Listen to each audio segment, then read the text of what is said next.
studio basically is designed as, of course, a working studio where my paintings start in this area.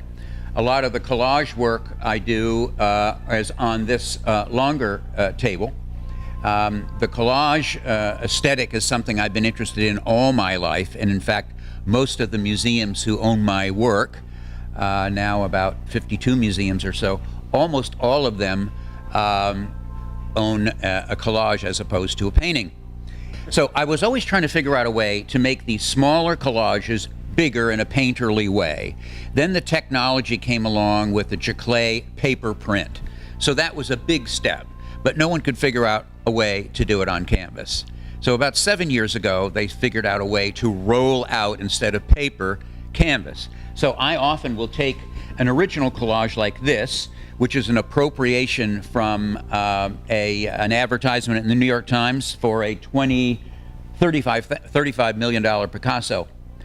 My feeling, like many artists, Jeff Koons, Damien Hirst, Roy Lichtenstein, like the idea of using as an appropriation art that already existed and then give it a twist. So I have a great time with artists like Picasso and de Kooning, taking little snippets of their work and then adding something over the top, gluing it down, sanding it down, repainting it, then sending it off to a giclée printer, and then magically, about a week later, I get this big 72-inch painting. This one, my wife and I brought down in a truck to Aiken, South Carolina, where we were in a big studio for about a month. And I painted 6 or 7 hours a day on this for 2 weeks, so that it no longer becomes a print, it becomes a bona fide painting with a kind of tongue-in-cheek anchor into the Picasso aesthetic.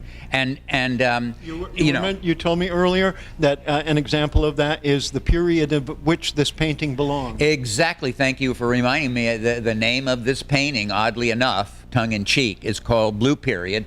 And if you look to the right of the Picasso face, there's a big blue period, which for many people feel it was one of the most important periods in Picasso's life. Nobody knows whether it's a Depression period or whether he just used blue. I think it's on the blue side. At any rate, that's in there as a kind of tongue-in-cheek joke, kind of a metaphor. And also, it's necessary because there's no real reason to copy a painting exactly.